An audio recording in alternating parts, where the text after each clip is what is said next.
안녕하세요. 성경플러스입니다. 창세기 1장을 보면 하나님께서 첫째 날에 빛이 있으라 하셨습니다. 그런데 빛을 내는 태양과 달, 별은 넷째 날에야 만들어졌습니다. 그렇다면 태양과 달이 없던 첫째 날의 빛은 도대체 어떤 빛이었을까요? 아직 아무 광명체가 없는 우주에 빛이 있었다면 그 빛은 어디에서 온 것일까요? 오늘은 태양보다 먼저 있었던 하나님의 빛, 그 신비에 대해 함께 나누어 보고자 합니다. 창세기 1장 3절은 이렇게 말씀합니다. 하나님이 이르시되 빛이 있으라 하시니 빛이 있었고. 이것은 첫째 날의 사건입니다. 그런데 하나님은 넷째 날에 다시 이렇게 말씀하셨습니다. 하나님이 두 큰 광명체를 만드사 큰 광명체로 낫을 주관하게 하시고, 하나님은 이미 빛이 있었는데 또 해와 달을 만드신 것입니다. 이것은 단순히 빛의 순서가 아닙니다. 첫째 날의 빛은 하나님께서 빛의 근원이 누구인지, 세상을 다스리는 분이 누구인지를 선언하는 장면입니다. 다시 말하면 피조물의 한계를 넘어선 창조주의 절대적인 주권을 드러내신 것입니다. 히브리어로 첫째 날의 빛은 오르라고 합니다. 이 단어는 단순한 물리적 빛이 아니라 하나님의 존재에서 나오는 영광의 빛을 뜻하고 있습니다. 이 빛은 태양이 없어도, 전등이 없어도 존재하는 빛입니다. 왜냐하면 하나님 자신이 빛이시기 때문입니다. 그래서 요한계시록 21장 23절은 이렇게 말씀하고 있습니다. 그 성은 해나 달의 비침이 쓸데없으니 이는 하나님의 영광이 비치고 어린 양이 그 등불이 되심이라. 결국 첫째 날의 빛은 하나님 자신에게서 나오는 영원한 빛이었습니다. 그렇다면 넷째 날에 만들어진 빛은 무엇일까요? 넷째 날에 만들어진 해와 달과 별은 마오르라고 부릅니다. 이 단어는 빛을 담는 그릇이라는 뜻입니다. 다시 말해서 해와 달은 스스로 빛을 만드는 존재가 아니라 하나님이 만드신 빛을 비추는 통로입니다. 비유하자면 첫째 날에 하나님께서 전기를 만드셨다면 넷째 날에는 그 전기를 사용하는 전등을 만드신 것입니다. 즉 해와 달은 빛의 근원이 아니라 하나님이 주신 질서의 도구라는 것입니다. 그 자체가 신적인 존재가 아니라는 것을 하나님은 분명히 말씀하고 계십니다. 창세기 1장을 자세히 보면 하나님께서 천지를 창조하실 때는 아무렇게나 만드신 것이 아닙니다. 그 질서와 목적을 따라 단계적으로 만드셨습니다. 먼저 첫째 날부터 셋째 날까지 하나님은 세상을 준비하고 구분하셨습니다. 첫째 날 하나님은 빛이 있으라 하시며 어둠과 빛을 나누셨습니다.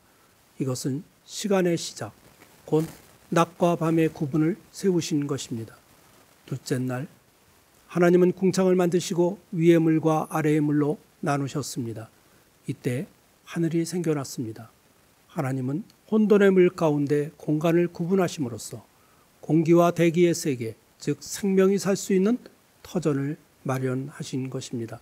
셋째 날 하나님은 땅과 바다를 나누시고 그 위에 식물과 나무들을 자라게 하셨습니다. 이제 생명이 뿌리내릴 수 있는 환경이 준비된 것입니다.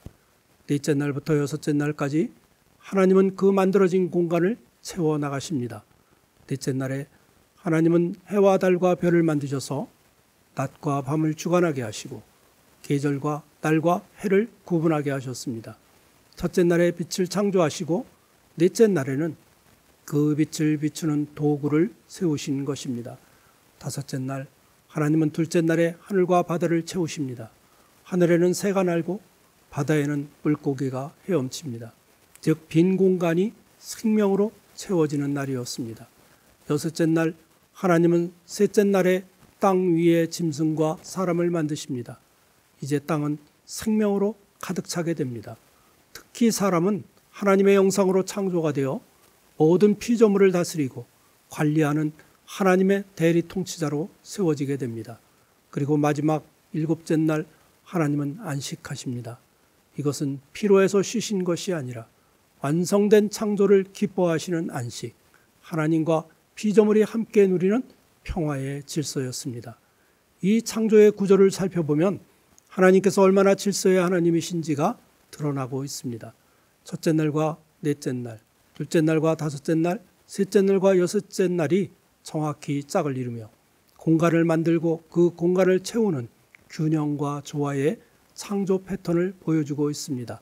이것은 단순한 우주의 설명이 아니라 하나님 나라의 질서와 통치의 모형을 보여주고 있는 것입니다. 빛과 광명체의 관계처럼 하나님은 통치의 주체이시고 피조물은 그분의 뜻을 비추는 통로로 존재합니다. 하나님은 무질서 속에서 질서를, 어둠 속에서 빛을, 혼돈 속에서 생명을 만들어내셨습니다. 그리고 그 질서 속에 인간을 세워 하나님의 뜻을 반사하는 존재로 부르신 것입니다. 이 말씀 속에는 중요한 신학적 메시지가 담겨 있습니다. 빛의 근원은 태양이 아니라 하나님이십니다. 즉 하나님은 자연의 법칙을 초월하시는 분이십니다.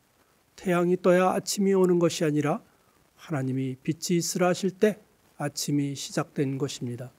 우리의 삶도 마찬가지입니다. 환경이 좋아져야 밝아지는 것이 아니라 하나님의 말씀이 임할 때 우리의 어둠 속에서도 새 아침이 시작될 것입니다.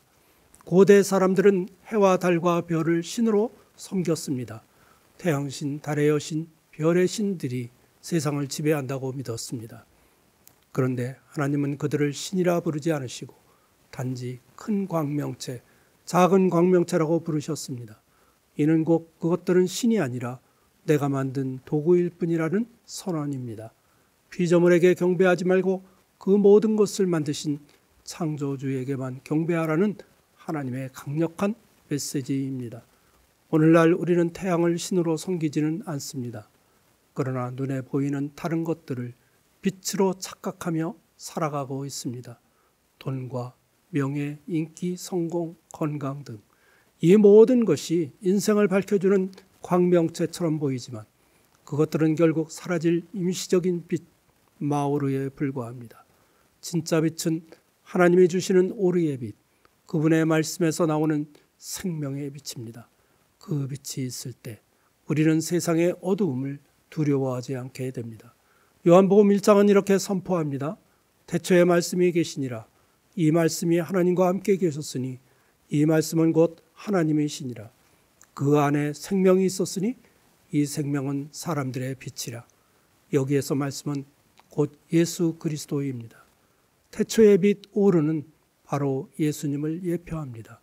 그분이야말로 태양보다 먼저 계신 세상의 모든 어둠을 밝히는 영원한 빛이십니다. 예수님은 요한복음 8장 12절에서 말씀하셨습니다. 나는 세상의 빛이니 나를 따르는 자는 어둠에 다니지 아니하고 생명의 빛을 얻으리라. 예수님은 단순히 빛을 비추는 전등이 아니라 빛 그 자체이십니다. 우리가 그분 안에 있을 때 인생의 방향은 분명해지고 혼돈과 어둠 속에서도 길을 잃지 않게 될 것입니다. 또한 예수님은 이렇게 말씀하셨습니다. 너희는 세상의 빛이라. 산 위에 있는 동네가 숨겨지지 못할 것이요 사람이 등불을 켜서 말 아래에 두지 아니하고 등경 위에 두나니 이러므로 집안 모든 사람에게 빛이 나느니라. 이같이 너희 빛이 사람 앞에 비치게 하여 그들로 너희 착한 행실을 보고 하늘에 계신 너희 아버지께 영광을 돌리게 하라. 예수님은 그분 안에 있던 그 빛을 우리에게 나누어 주셨습니다. 이제 세상을 밝히는 일은 우리의 몫이 되었습니다. 빛은 말로만 존재하지 않습니다. 사랑과 진리, 선한 행실로 드러나야 합니다. 사람들이 우리를 통해 하나님의 영광을 보게 하는 것, 그것이 바로 빛으로 사는 삶입니다. 하나님께서 해보다 먼저 빛을 창조하신 이유는 분명합니다. 너희의 시선을 피조물에게 두지 말고 창조주께 두라는 것입니다. 빛의 근원은 언제나 하나님께 있습니다.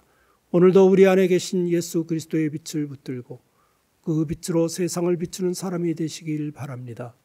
가정에서, 일터에서, 교회와 세상 속에서 하나님의 오르의 빛을 비추며 어둠을 몰아내는 하나님의 통로가 되시기를 바랍니다. 우리 모두 오늘도 예수님 안에서 그리고 예수님처럼 세상의 빛으로 살아가는 복된 삶을 살아가시는 모든 성도님들이 되시기를 간절히 기도합니다. 아멘.